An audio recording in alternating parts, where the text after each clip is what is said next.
Welcome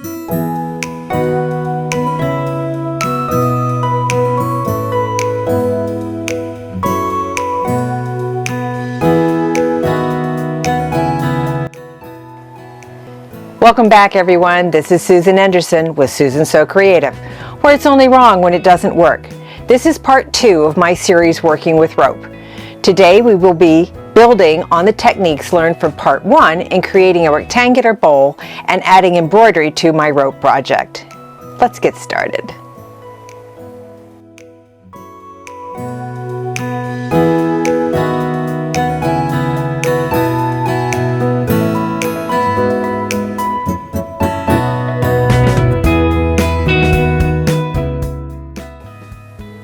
At my machine, we've got 3 different types of stitches that you can choose from.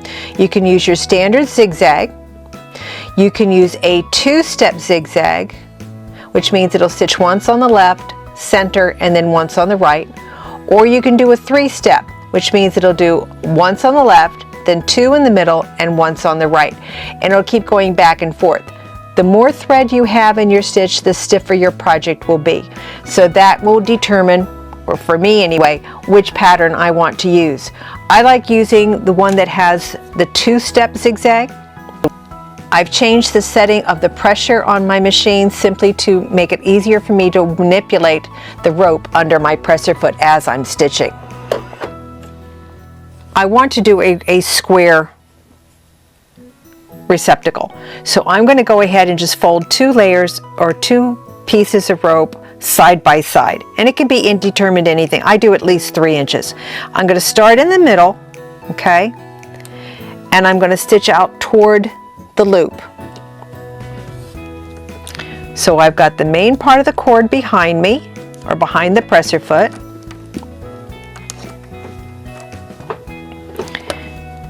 and we're just going to go ahead and drop that into position like so, and I'm just going to do that 3-step stitch pattern, and I'm going to go all the way out to the loop. Now before I get to that loop, because once it gets under the presser foot it's going to be hard to manipulate with, so I'm going to take a piece of thread here and I'm just going to put it into the loop. Now it's not going to stay there, I'm not stitching it in, this is just a temporary hold, if you would. Okay, so now we're going to go ahead and stitch this all the way out. Get that nice and flat because I'm retarding the stitch slightly by using the thread that I put through the loop. Now I'm going to put it back around the other way, and here's where you're going to see that little thread's going to be, let's turn it this way, going to be convenient because I'm not going to be pulling, I'm going to be creating a tension with that thread back here, because otherwise my cording or my rope is not going to move. So using this thread, create a tension out the back so that it pulls it through. Now when I get down here to this bottom, what do I do here? I'm going to wrap it. So we're going to pull just a little bit more, and I'm going to wrap this around the corner like so. And we're going to stitch across the corner, bend it back in place,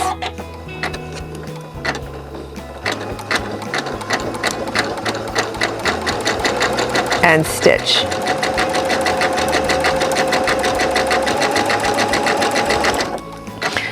I'm going to take that thread out of there because I no longer need it.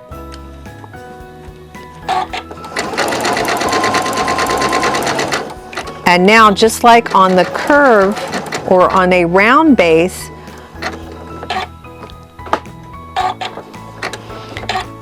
I'm going to pivot this around.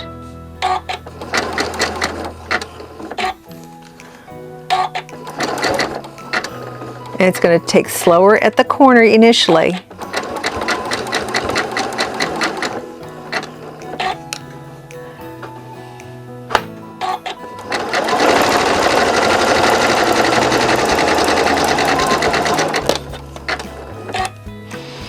And again, I want to keep this nice and flat. I don't want to stretch that cord or the rope As I go around, I want to keep it nice and flat.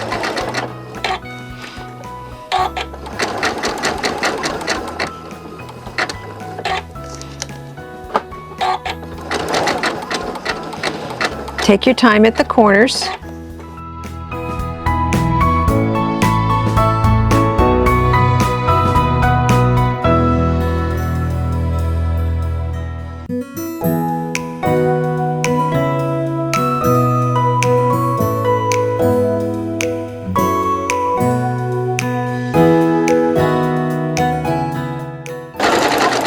Now this shape is good for like a bread basket.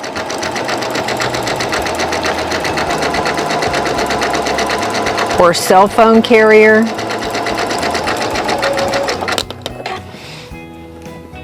Or if you wanted to start working larger pieces, this makes a good base for a tote bag or purse.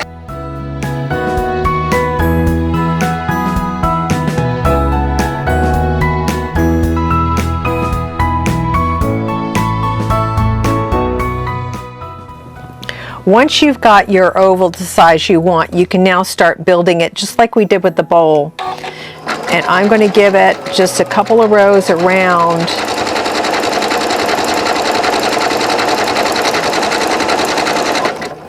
And give me that bowl effect. So you're just going to hold the rope up to the side and making sure you're stitching. You want to make sure you catch that outer rope and the inner rope both, otherwise it's not going to build together.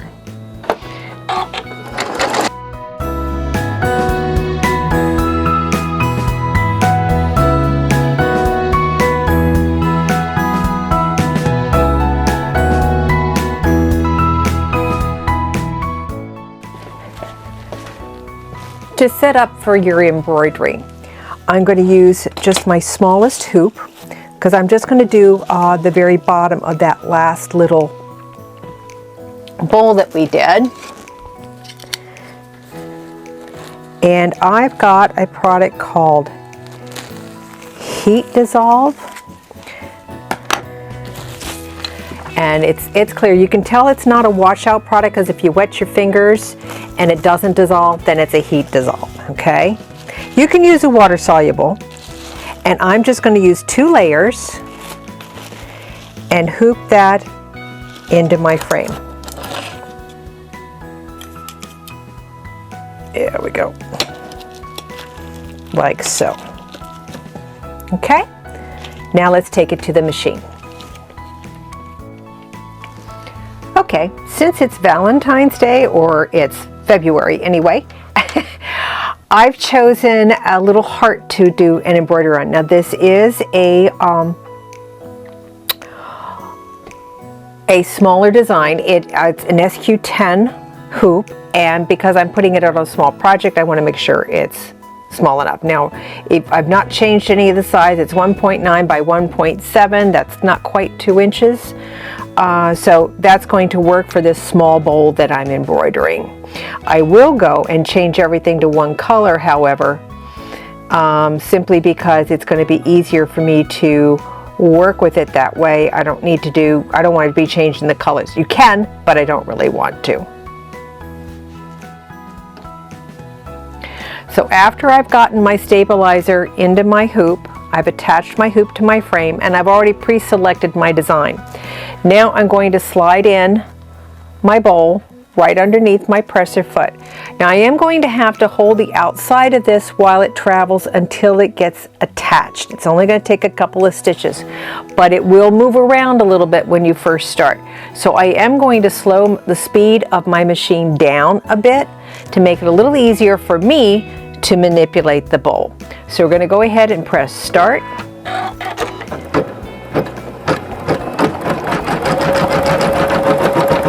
And once it gets this stitched here, I'm going to stop that and clip out that thread that's moving around.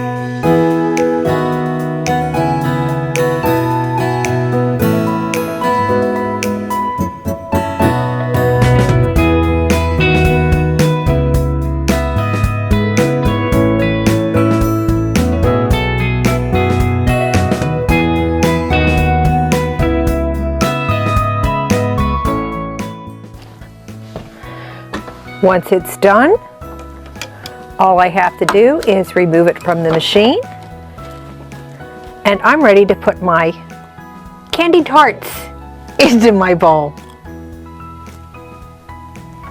Simply remove your project from your frame by pulling it out. Now this little piece here can either be pulled away manually, or you can just use a warm iron, rub it over the top, and it will disappear completely. And your bowl is all set. Hope you enjoyed this two-part series on rope. There are so many fun and interesting things that you can create with it. Simply change the type of medium, add a fabric or dye, or colored thread and get a completely different result.